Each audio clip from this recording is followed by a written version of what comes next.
हाथी और शेर की कहानी। एक समय की बात है, एक घने जंगल में एक शक्तिशाली शेर रहता था। वह जंगल का राजा माना जाता था और सभी जानवर उससे डरते थे। शेर बहुत ही ताकतवर था और अपनी शक्ति के घमंड में चूर रहता था। उसे लगता था कि उससे बड़ा और कोई नहीं है। एक दिन शेर को बहुत जोर की भूख लगी और वह शिकार की तलाश में जंगल में निकला। काफी देर तक खोजने के बाद भी उसे कोई शिकार नहीं मिला। तभी उसे सामने एक बड़ा हाथी दिखाई दिया।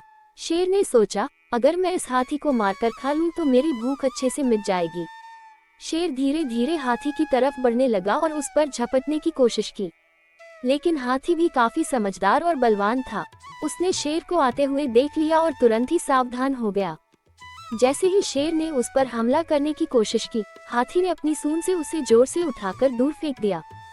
शेर को बहुत चोट लगी और वह दर्द से कराहता हुआ जमीन पर गिर पड़ा।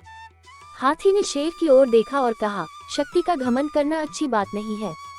तुम्हें अपनी शक्ति का सही इस्तेमाल करना चाहिए, न कि दूसरों को नुकसान पहुंचाने के लिए। शेर ने हाथी की बात ध्यान से सुनी और उसे अपनी गलती का एहसास हुआ। उसने हाथी से माफी मांगी और वादा किया कि वह आगे से कभी किसी कमजोर जानवर पर हमला नहीं करेगा।